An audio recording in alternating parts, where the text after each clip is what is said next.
Esses dias eu estava tentando encontrar maneiras no meu cérebro de como eu conseguiria ainda encontrar meios de produzir conteúdo aqui para o Chuva de Dados.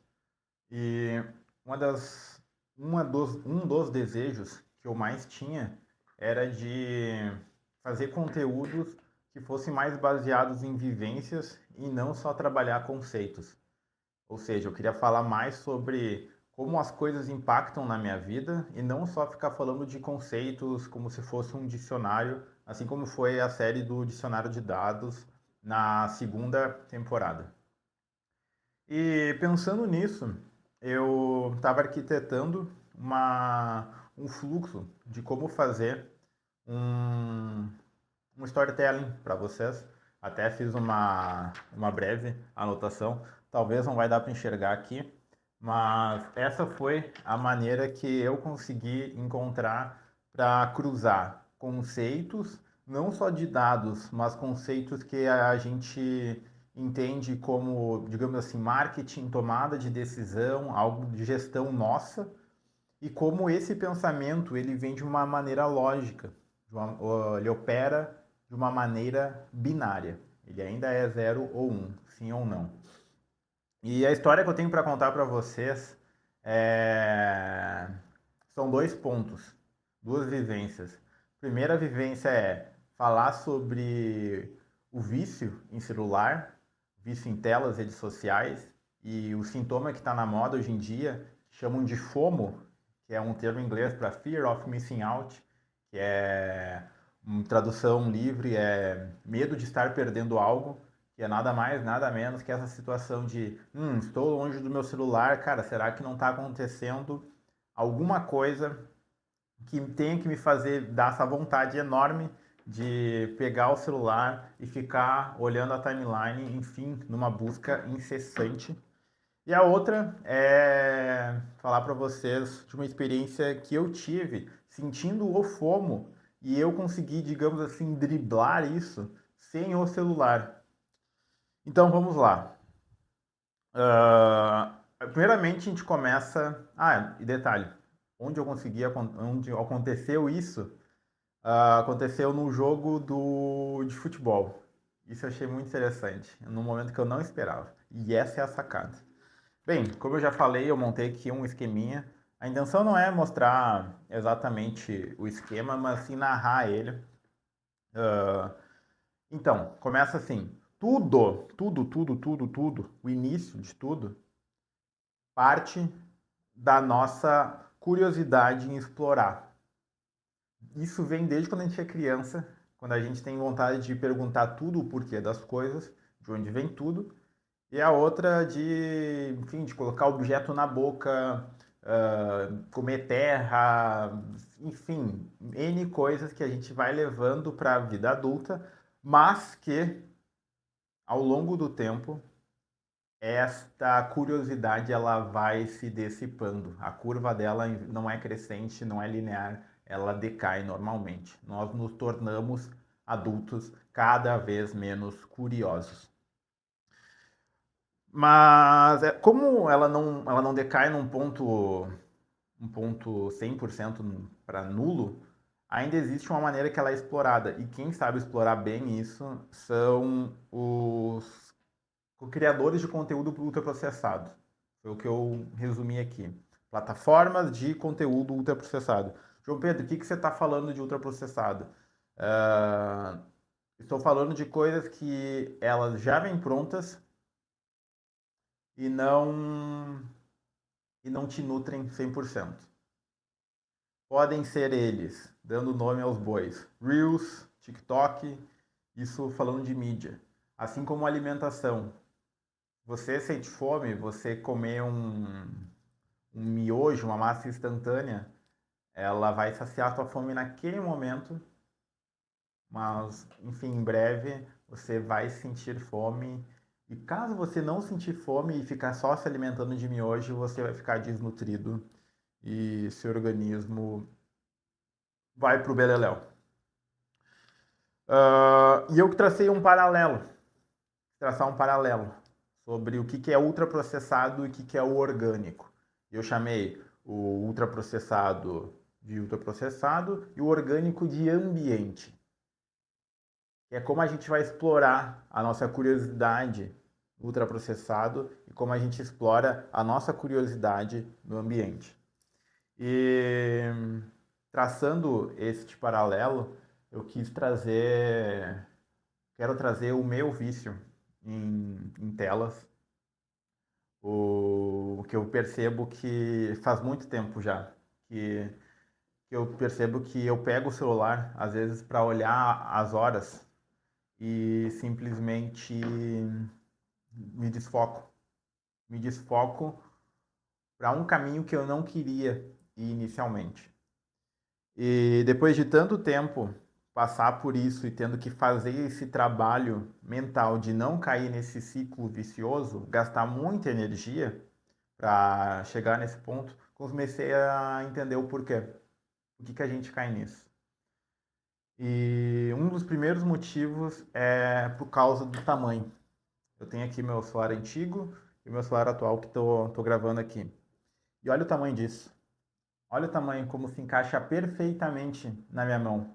Eu tenho, ó, controle dos meus polegares, que o ser humano basicamente, o ser humano basicamente é o único ser vivo que tem esse controle de polegar, que tem essa mecânica para fazer esses gestos perfeitamente, exceto, enfim, tios e tias que gostam de fazer assim. Eu gosto também de fazer assim às vezes na tela. Mas o ponto é, o UX, o User Experience, a experiência de usuário para mexer em uma tela, ela é ela é muito boa. Parabéns aos criadores, porque ela é muito boa. Porque é o seguinte, quando eu vou mexer, por exemplo, no iPad, inclusive está espelhando a gravação aqui, quando eu vou mexer no iPad, por mais que eu tenha o recurso da mão e até a caneta, eu tenho a Apple Pencil aqui, ela é boa. Imagina, é uma tela maior, eu consigo ver mais conteúdo, mas eu não sei por que ela não prende tanto quanto o celular. Que a user experience dele, ela é muito mais preso devido ao lance do polegar. Aqui é o dedo, é o meu indicador que está operando. Não é o meu polegar, entende? Então, tudo isso foi criado para nos prender.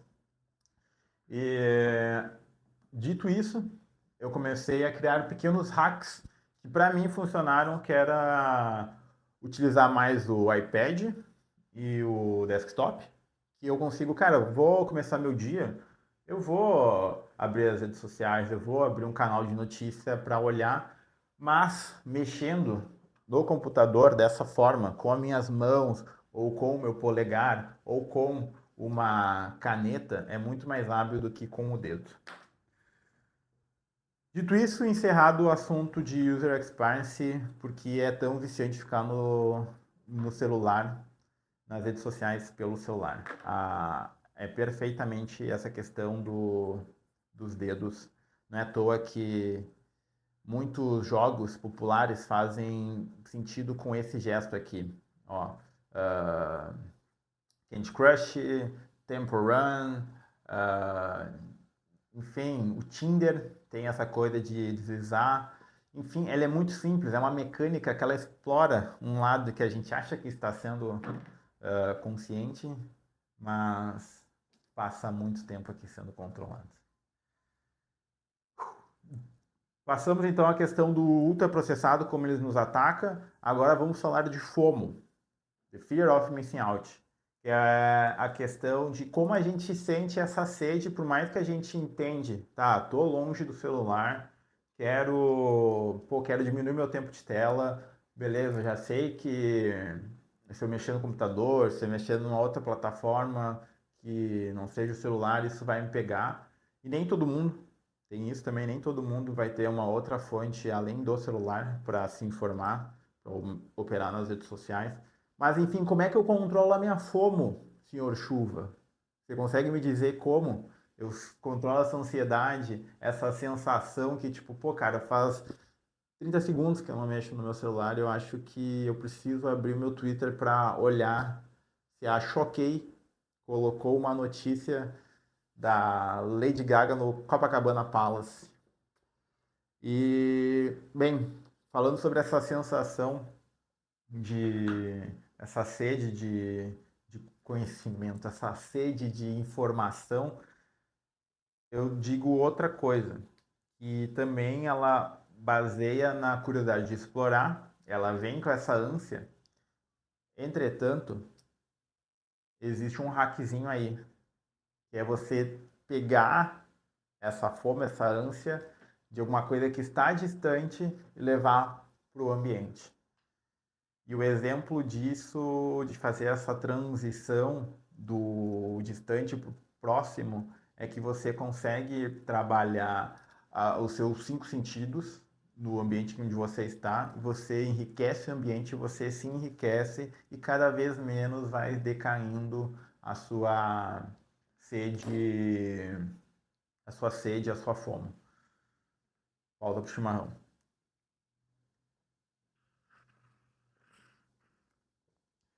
O exemplo que eu tenho para trazer para vocês é do jogo de futebol.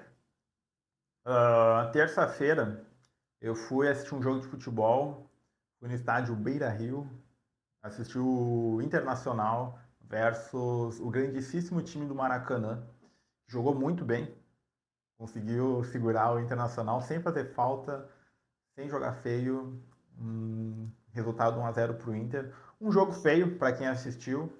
E quando eu estava no estádio assistindo ao jogo, eu lembro que chegou um momento que, enfim, o jogo, como não estava atraente, não tinha uma adrenalina, eu comecei a sentir essa fome, essa vontade, essa necessidade de alguma informação, algum conteúdo que me saciasse. Eu pensei várias vezes, pô, eu vou pegar aqui meu celular e vou, sabe, vou olhar o Twitter aqui, vou, enfim, olhar um Reels, um TikTok, mas pelo ambiente não fazia muito sentido. Pô, eu tava no estádio, era pacatacatacatacatá, pessoal cantando, um jogo na minha frente acontecendo e eu perdi um pouco a vontade de mexer nas redes sociais. Momento que eu vi no meu lado, assim, uma criança mais ou menos, chuto eu, uns 7, 8 anos, assim, ó, fazendo um brain root com a tela, assistindo TikTok. Eu pensei assim, cara, não quero ser essa criança. Muito menos ser o pai dessa criança que deixou isso acontecer. Mas, enfim, cada um com os seus métodos, não é mesmo? Mas o que eu quero dizer é que eu senti essa fome dentro do estádio e não estava conseguindo encontrar uma maneira, sabe? Fiquei alguns minutos ali falando, tipo, pô, mano, tá aqui que tá, sabe? Tá desinteressante aqui. E essa palavra, o desinteressante, o tédio, ela pode ser um grande pivô para coisas grandes.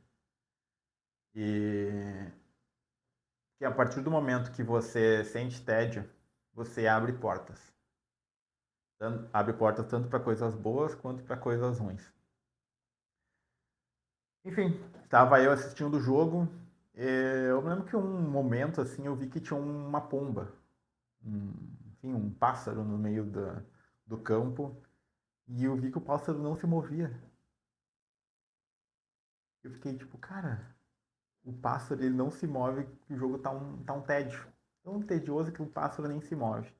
E eu comecei a gravar. Comecei a gravar o pássaro ali, dei risada. Apenas, talvez, só eu tinha dado risada olhando aquilo. E o que eu quero dizer é que, enfim, aquilo para mim foi engraçado. Foi um momento que eu consegui enriquecer o meu ambiente, enriquecer a minha maneira de me entreter e conseguir comunicar isso para mim que, cara, é possível vencer o tédio. E eu lembro que momentos depois disso saiu o gol e nós vencemos. E eu interpreto tudo isso como um sinal divino. Gustavo Prado cabeceando aos 48, sei lá quantos, 50 e 10 minutos do segundo tempo. O Inter faz 1-0 contra o grandíssimo Maracanã. E lembrei que Foi o Newton, né, que descobriu a gravidade. Eu lembro de uma história, não sei se ela é verdade ou não, que Newton estava debaixo de uma árvore quando caiu uma maçã na cabeça dele e ele ficou tipo, pô, que brisa, caiu uma maçã na minha cabeça. Vou estudar essa tal de gravidade. E ele criou a gravidade, porque até então não existia gravidade, a gente flutuava. Enfim, o TED ele abre muitas portas para você explorar, para você ser criança novamente. E se você consegue fazer isso daqui, ó, consegue anotar as coisas, melhor ainda.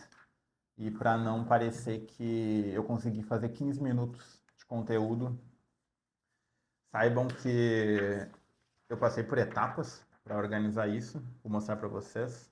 Tive essa etapa aqui, aprimorei para essa, até essa daqui que não estava 100%, mas eu achei que já era o suficiente para trazer esse pensamento para vocês. Talvez se você captou isso pelo conceito de vício em telas, pelo conceito de FOMO, pelo conceito de observar o ambiente, enriquecer ele, ou simplesmente por as coisas mais entre as entrelinhas de tudo isso que eu falei, se isso foi significante para você, para mim já basta. E também simplesmente basta também pelo fato de eu conseguir nesse exato momento estar comunicando um vídeo de chuva de dados depois de sei lá quantos meses. Isso para mim é algo que preenche bastante. Então, era isso que eu tinha para falar para vocês. Se você gostou da história do pombo, comente pombo para saber que você chegou até aqui. E é isso. Eu espero voltar aqui com mais conceitos, experiências da vida real, não só com conceitos de dicionários, coisas técnicas, porque a partir de 2025, desse ano que nós estamos vivendo, nós estamos passando por uma grande transição tecnológica. O mundo todo vai se transformar em algo muito mais complexo, digamos assim. Complexo no caso para quem não conseguir ter essa função de se organizar os seus pensamentos. Então, acredito que ao longo desta série, que eu posso já chamar a terceira temporada do Chuva de Dados, ao longo dessa série você consiga entender assistindo o meu processo. Eu não estou aqui para trazer resposta pronta para ninguém. E também não estou aqui para disseminar o caos e vender promessas. É isso aí. Espero vocês aí numa próxima. A gente se vê e até mais.